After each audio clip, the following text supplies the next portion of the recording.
A paz do Senhor, queridos irmãos, bom dia.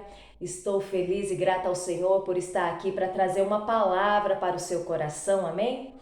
Eu quero ler hoje aqui no Evangelho de Lucas, capítulo 15, versículo 11, que tem por título A Parábola do Filho Pródigo. Versículo 11 diz assim: E disse: Um certo homem tinha 2 filhos, e o mais moço deles disse ao pai: Pai, dá-me a parte da fazenda que me pertence. E ele repartiu por eles a fazenda. E poucos dias depois, o filho mais novo, ajuntando tudo, partiu para uma terra longínqua e ali desperdiçou toda a sua fazenda, vivendo dissolutamente. E havendo ele gastado tudo, houve naquela terra uma grande fome e começou a padecer necessidades. E foi e chegou-se a um dos cidadãos daquela terra, o qual o mandou para os seus campos a apacentar porcos. E desejava encher o seu estômago com as bolotas que os porcos comiam, e ninguém lhe dava nada. E caindo em si, disse: Quantos trabalhadores de meu pai têm abundância de pão, e eu aqui pereço de fome?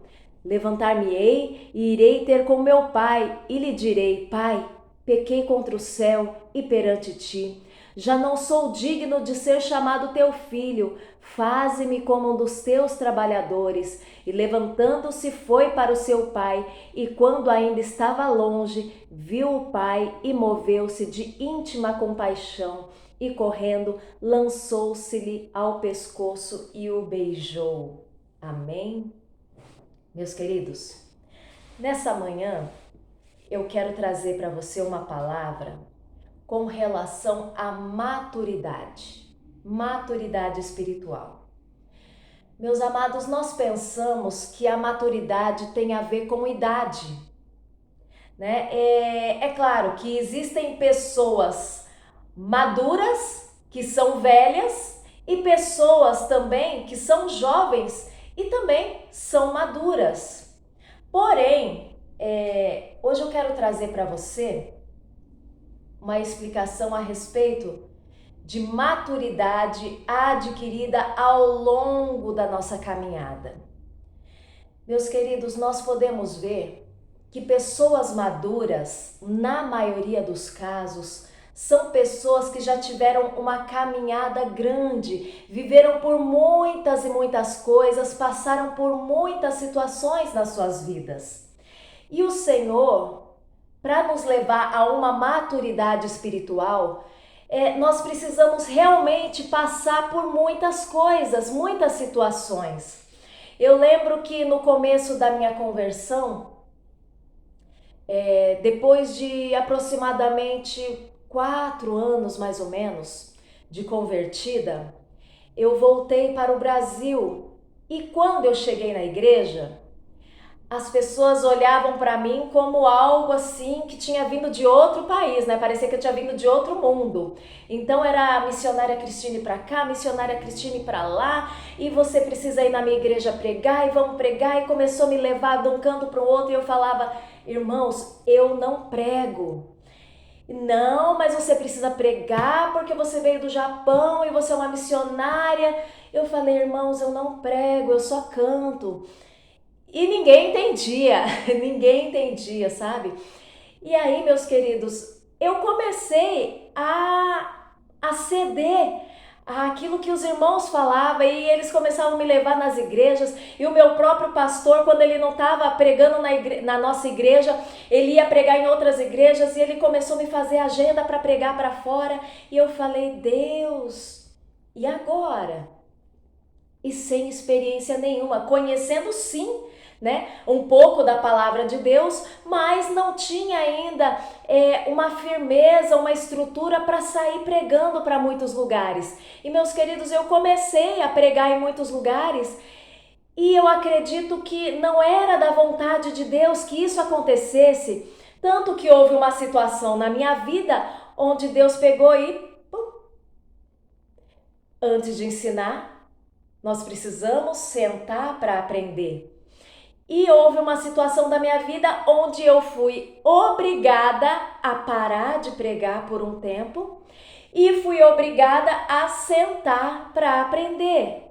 Continuei sim fazendo a obra do Senhor, conhecendo o que é fazer a obra do Senhor, né? E voltei ali a servir.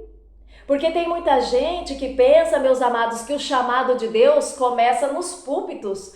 Não começa nos púlpitos, não. Eu comecei a limpando igreja, a fazendo cantina.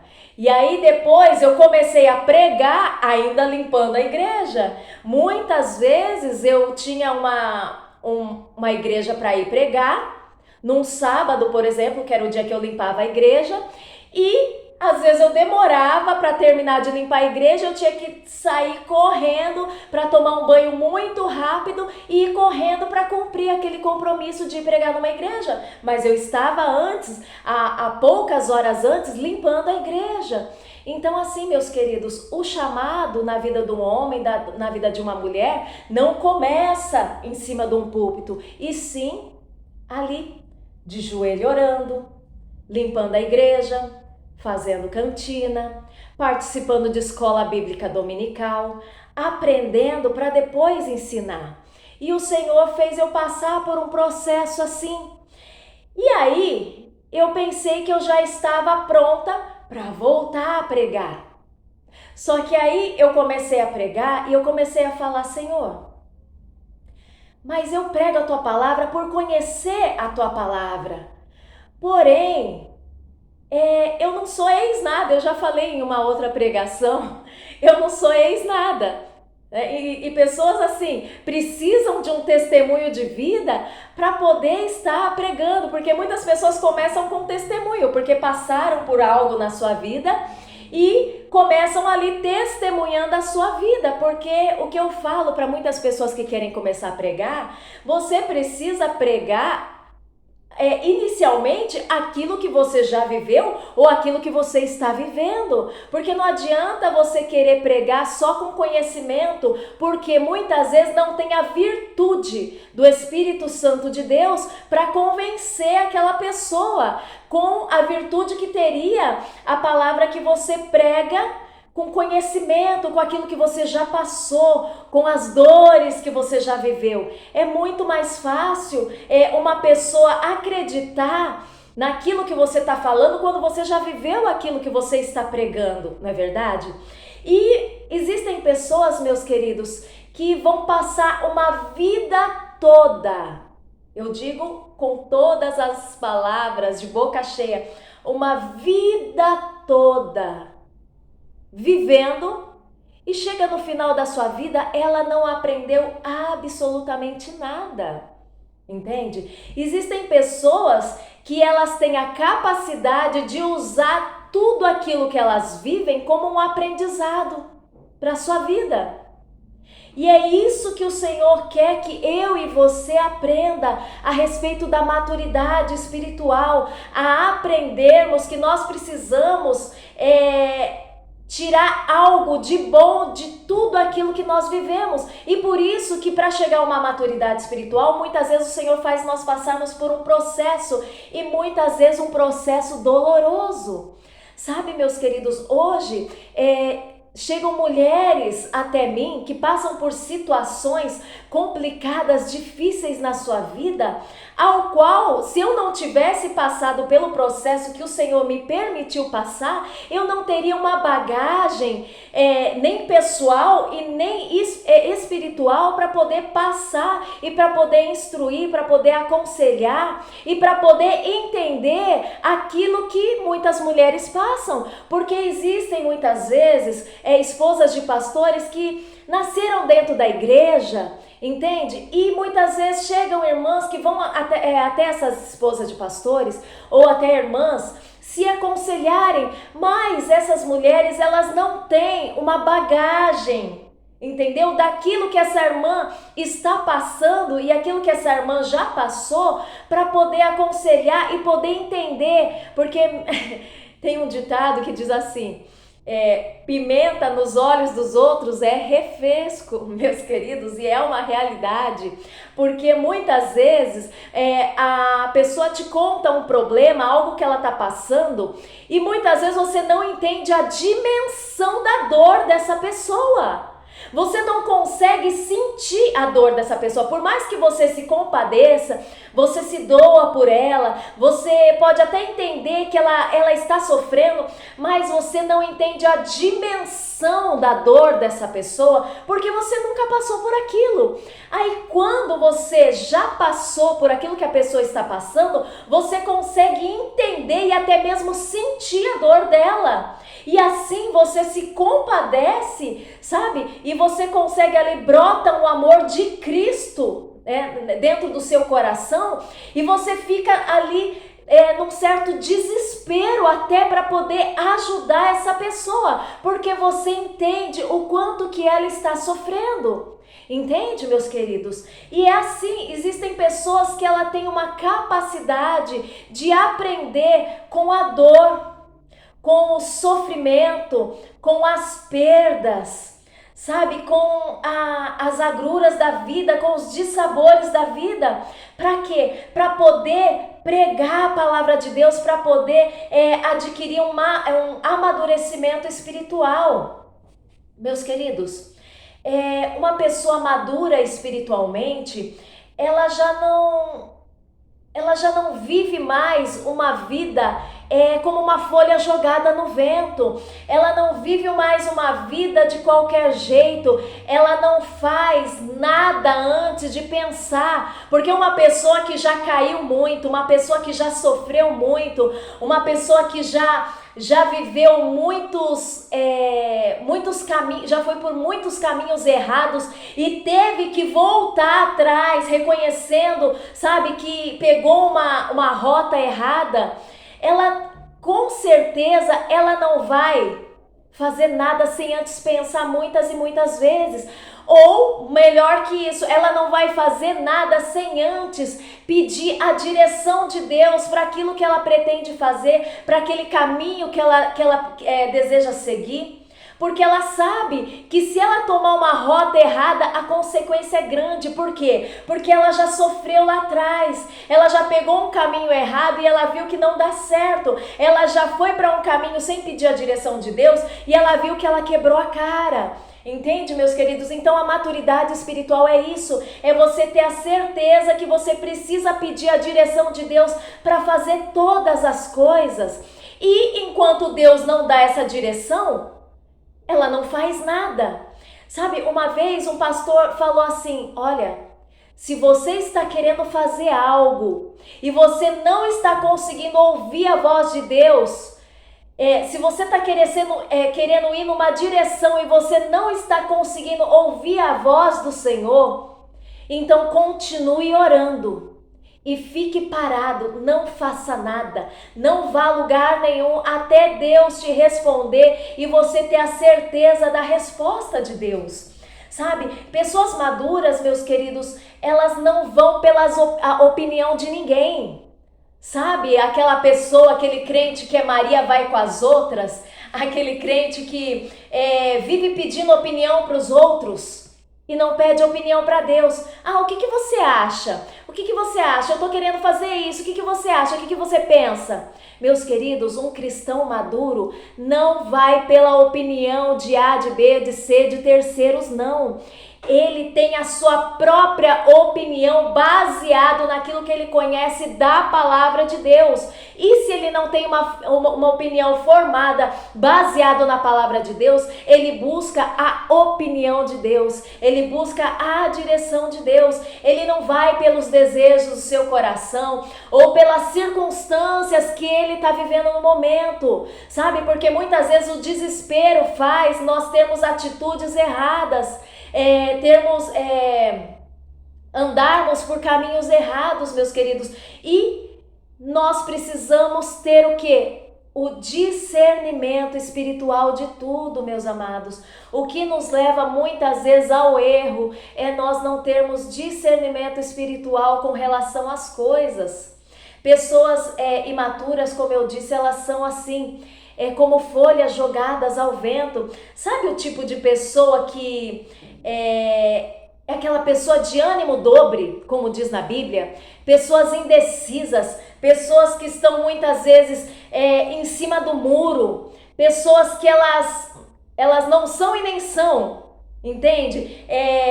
Uma hora ela está triste, outra hora ela está feliz.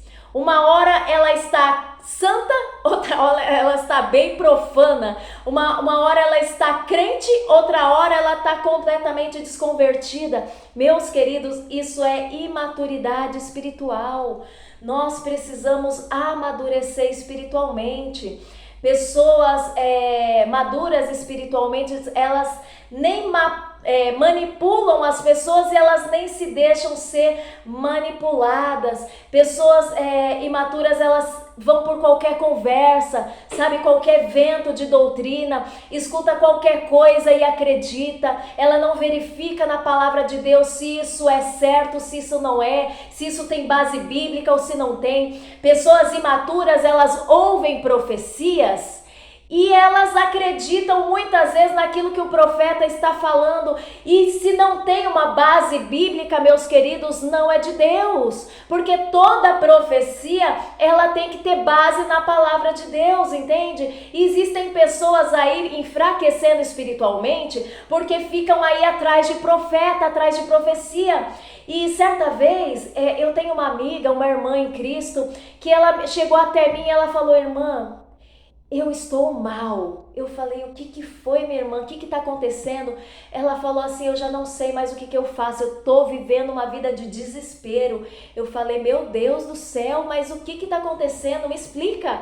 Ela falou: pois é, Deus usou uma pessoa para falar isso na minha vida. Aí eu fui numa outra igreja e Deus usou uma outra pessoa para falar isso para mim. E essa informação aqui, essa profecia não bate com essa. Então assim, minha irmã, eu tomei uma atitude baseado naquilo que Deus falou para mim. E agora Deus está falando isso para mim. Falei: calma aí, se Deus falou uma coisa, Ele não está falando outra. Entende? Tem que ter discernimento. Deus não é Deus de confusão, meus queridos. Nós precisamos entender que o nosso Deus não é Deus de confusão. Aquilo que Deus falou aqui, Ele não vai desfalar ali, porque Deus, Ele não é homem para que minta e nem filho do homem para que se arrependa. Nós precisamos entender isso, porque senão você não consegue se firmar na fé. Entende, meus queridos? Nós precisamos entender que a nossa identidade é Cristo, né? E o que é importante na nossa vida, meus amados, é aquilo que Cristo quer para nós, é aquilo que Cristo pensa de nós. Muitas pessoas não se firmam na fé porque elas ficam tão preocupadas com aquilo que as pessoas vão pensar delas, se elas estão agradando o outro, se elas estão desagradando. Sabe, existem muitas pessoas que pregam e ficam ali desesperadas: meu Deus, o que eu vou pregar? Será que aquilo que eu vou falar vai desagradar alguém, meu querido, minha querida? Olha só. Quem te chamou foi Deus e você precisa pregar a palavra de Deus. Quem convence não é você. Esse não é o seu papel. O seu papel é fazer a vontade de Deus, é pregar a verdade. A verdade é você pregar a Bíblia. É você pregar a verdade da palavra de Deus. E quem vai convencer o pecador, quem vai convencer a igreja é o Espírito Santo de Deus. Porque nós não vamos agradar todo mundo, porque Jesus Cristo desagradou a muitos. Tanto que ele tinha muitos seguidores. E ele chamou 70 discípulos. E esses discípulos, quando começaram a ouvir o discurso de Jesus, muitos deles começaram a voltar para trás porque achou que a palavra de Jesus era muito dura. Nossa, dura é essa palavra. Aí o Senhor Jesus, ele perguntou para os seus 12 discípulos, ele perguntou: queres vós ir também junto com eles? Não está gostando daquilo que eu estou falando? Aí Pedro falou assim: mas Senhor, para onde iremos nós, se só Tu, Senhor, tenhas as palavras de vida eterna?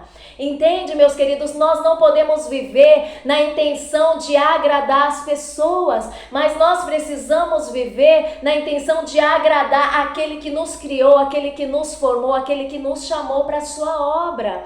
Entende? E, meus queridos, existem pessoas que elas vivem preocupadas, com aquilo que os outros falam, sabe? Muitas pessoas já me criticaram com a minha forma de ser, com a minha forma de vestir, que você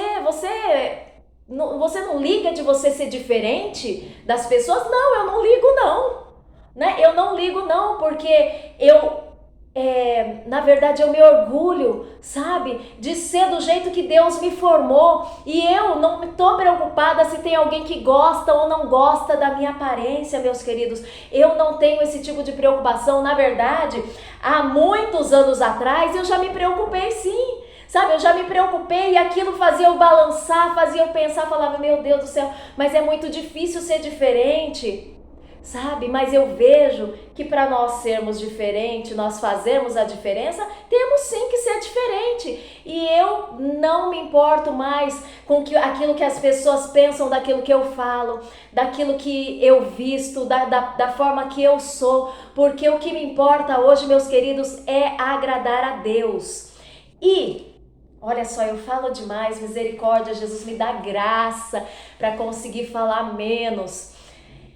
Meus queridos, eu vou direto ao assunto, porque eu nem falei ainda sobre o filho pródigo, não é? Eu li a palavra do filho pródigo. Queridos, pessoas estão querendo receber as promessas do Senhor, mas não entendem o porquê que não receberam ainda as promessas. E ficam, Senhor, e a promessa, Pai, mas o Senhor prometeu, será que o Senhor não prometeu? Porque está demorando e não acontece, eu não recebo. E eu vim hoje falar a respeito de herança para você.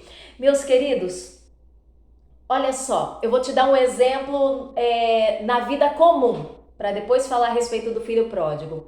Pensa bem, um pai que passou toda a sua vida trabalhando, construindo ali o seu império, construindo ali tudo aquilo que ele tem. De repente ele tem uma empresa, e essa empresa começou ali com uma maquininha, sabe? Uma maquininha simples, pequena, que ele começou, e aí de repente com essa uma máquina ele granjeou e comprou outra e outra e outra, e ele chegou num determinado momento da sua vida onde ele construiu um império, ele tem muitas coisas. E esse pai, ele tem, vamos supor que ele tem um filho, né? E ele morre. E ele tem que deixar essa herança para esse único filho que ele tem.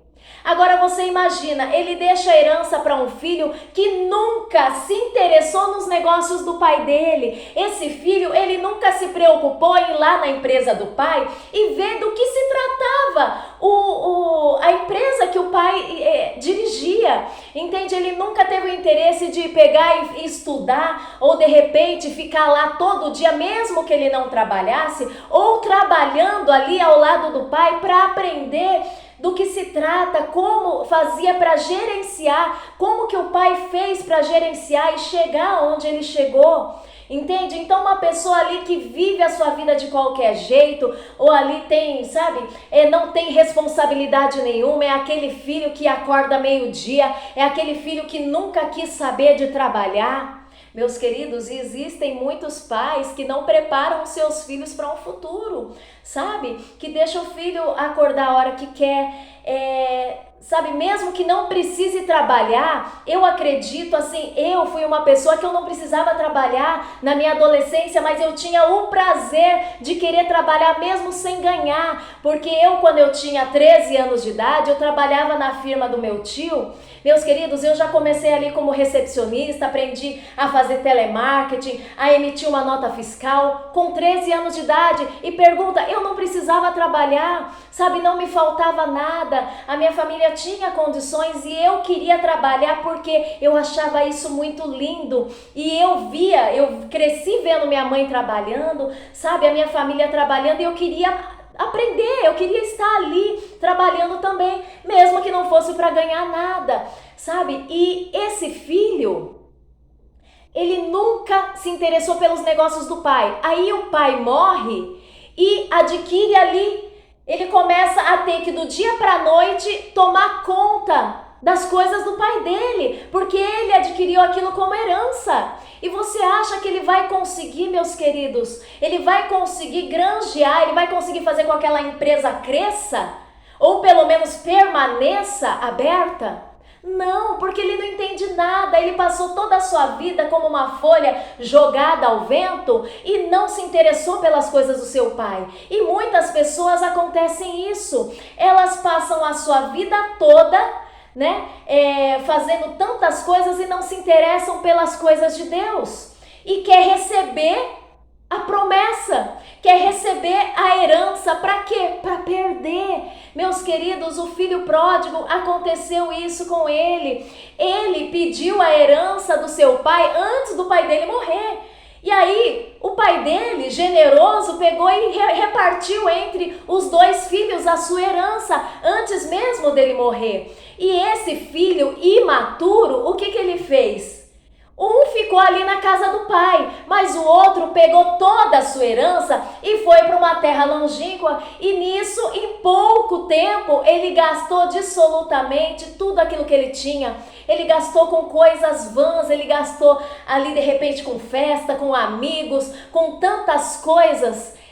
E num determinado momento da vida dele, ele viu a besteira que ele tinha feito. Ele perdeu em pouco tempo tudo aquilo que o pai dele tinha dado para ele. E ele precisou fazer o quê? Ele precisou se arrepender e voltar para a casa do pai. E glória a Deus, meus queridos, que ele tinha o pai dele vivo ainda, para poder receber ele de volta. Ele teve uma segunda chance. Entende? O que eu quero deixar para você como ensinamento, para a minha vida e para a sua vida, meus queridos, é que o Senhor, Ele quer que nós amadureçamos espiritualmente, sabe? Nós precisamos deixar de ser meninos, sabe? Meninos na fé. O apóstolo Paulo diz na primeira carta aos Coríntios 13, no versículo 11, quando eu era menino, eu sentia como menino, discorria como menino, mas logo que cheguei a ser homem, acabei com as coisas de menino. Primeira carta aos Coríntios 14, versículo 20, irmãos, não sejais meninos no entendimento, mas sede meninos na malícia e adultos no entendimento. Meus queridos, nós precisamos crescer espiritualmente, nós precisamos amadurecer espiritualmente, para poder receber aquilo que o Senhor tem nos prometido como herança, para que nós possamos receber as promessas de Deus nas nossas vidas, porque se você recebe hoje aquilo que você está desejando, se você for imaturo, você pega e você perde tudo aquilo que você recebeu, e é por isso que o Senhor não te dá.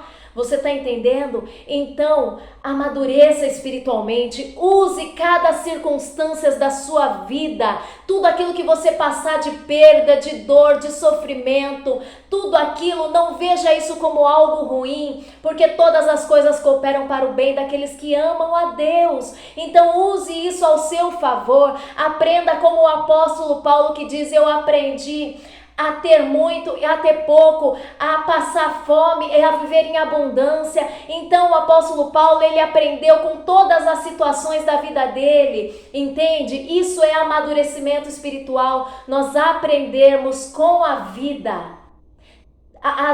Os ensinamentos que o Senhor tem, porque a nossa vida é a vida de um ensinamento de pai para filho, porque o Senhor, Ele corrige aquele quem ama, o Pai corrige aquele quem ama. E se você hoje está passando uma vida de sofrimento, muitas vezes você está passando por um processo doloroso na sua vida, saiba que é o Senhor te corrigindo, o Senhor consertando o curso da sua vida, o Senhor te ensinando e te capacitando a receber a promessa. Amém? Receba essa palavra em nome de Jesus. Que Deus abençoe a sua vida, que Deus abençoe seu dia e a paz do Senhor Jesus.